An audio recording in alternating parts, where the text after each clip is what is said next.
Letters out. I'd rather do it now. My guys say I have great guys, Scott, Howard, other people, Jameson.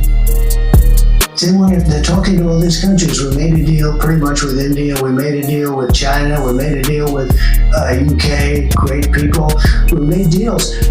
But I'd rather just send them a letter, a very fair letter saying, congratulations, we're going to allow you to trade in the United States of America. You're going to pay a 25% tariff or 20% or 40 or 50%. I would rather do that.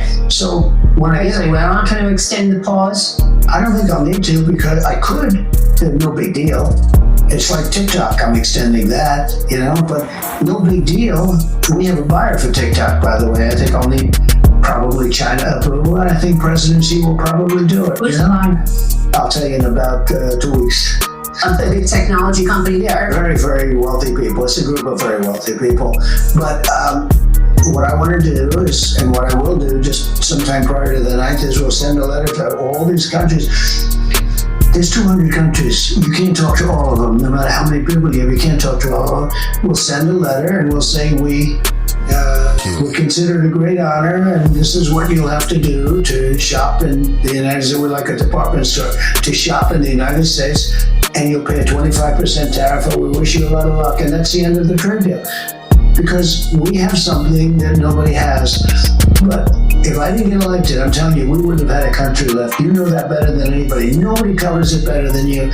If I didn't turn this thing around, this big ship around, we turned it around just like those ships coming out of China. They were coming and loaded, and in the middle of the ocean, they were forced to go back because at 145% tariff, Walmart, nobody wanted their product, and that caused a big problem for China.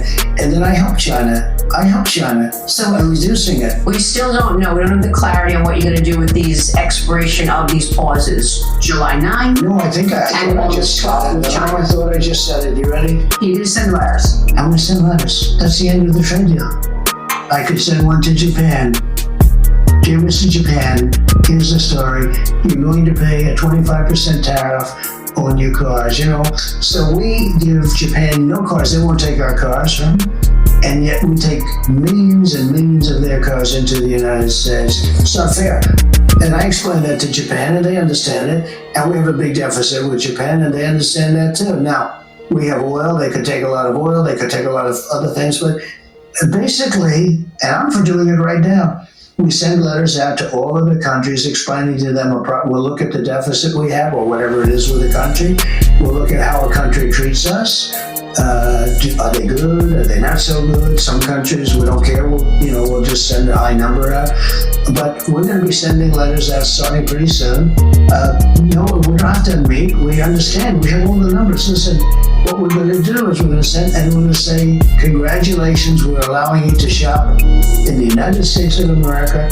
You're going to pay a 25% tariff, or 35%, or 50%, or 10%. I'll tell you what the U.S. automakers are worried about. They don't want Japan and Korea to have a lower tariff if you do a deal with them than the U.S. automakers are paying. Well, the U.S. automakers are going to be so busy selling cars in the U.S., they're not going to even have to worry about it, but that won't happen. Because I set a tariff, let's say I take a certain country, and I set a tariff at 25, and they're charging 35 or 40. I'll raise the tariff to 35 or 40. Then come down. I want to ask you about AI, because there are a couple of companies that are announcing layoffs. They're actually cutting people. Some of these companies are blaming tariffs. Some of these companies are blaming a consumer slowdown, and other people are blaming AI. Okay, you've got Procter & Gamble. Tariffs is what's bringing the companies in. We have auto companies building plants where they wouldn't have built here in 100 years. We have more investment in the United States right now than we've ever had before. Think of it. Yeah, we're up to almost $15 trillion. Look at this guy from last year. What kind of numbers they were to people leaving? They weren't coming in. Now they're coming in. Like you said, you brought wealth back to America. Wealth and spirit back. We have spirit. People respect our country again. It's very important. I'm a cheerleader also for the country, aside from everything else, like you are. We brought spirit back. We brought respect and dignity back. When I went to the European, I was in that beautiful place with the king and the queen, and it's like beautiful. Everything's so nice. But when I went to the Netherlands and I looked everybody was coming up, Mr. President, Mr. President. They didn't do that a year ago, or 2 years ago, 3 years ago. These are the big countries. This is Germany and France and all of them. I mean, a big group of countries. They respect America again. They laughed at us. They thought we were a joke. You had a president that kept falling downstairs and falling on stages and couldn't find an entrance to, he makes a little speech that lasted for about half a minute. And he looks around, he's looking for stairs. There's like 6 different stairs, and he can't figure out which stair. We were laughed at all over the world. More importantly than that, what they did to the country. What they did to the country with allowing 21 million people will never be forgotten. And I have to rectify that problem, and we've done it. And we're getting all the criminals out. First, I just want to ask you about the job cuts from these companies. Some of them are blaming AI. And one CEO told me that AI, artificial intelligence, allows engineers to be at least 25% more productive. It's helpful in contract management, it's helpful in repetitive jobs, it's helpful in data. What can you do to offset the job cuts that will no doubt come as a result of AI efficiency? One thing, very simple, bring more companies in, more jobs. You know, the truth is we don't have enough people to take care of these jobs. So it's like perfect timing. We don't have enough people. You know, my biggest problem is they're coming in and they have to hire thousands and thousands of workers. This is perfect timing. We don't have enough people. If AI is so good, which I hear it is, and there's a lot of money being bet by very smart people, I'll tell you, we are dominating AI. That's the other thing.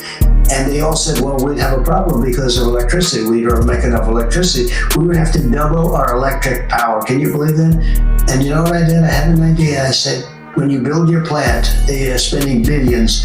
You're going to become a utility, an electric utility. You're going to also build a utility. You're not going to take it from an old grid that's been here for 100 years. You're going to take it right from a new facility. And they actually looked at me, they said, you do that? Of course I would. It's a national emergency. I'm going to approve everything, and you'll have your approval in 2 weeks. And Lee Zeldin is doing an amazing job, the environmental commissioner. I said, Lee, you got to approve this stuff fast. Make sure it's safe, make sure it's good, but you have to get it done fast. Because in China, you know how long it takes? 1 day. It's called President-Xi. Boom, it's okay. Over here, we're going to have almost the same thing. We're getting fast approvals. And you can do nuclear, because nuclear now is safe and good and inexpensive. But you can do oil and gas, you can do coal. And the reason we do coal is because, and I call it clean, beautiful coal. You can really do things with coal today that you couldn't have done. But the beautiful thing about the coal and the thing that I look at, you know who uses coal? China. 59 plants they're opening this year. Coal.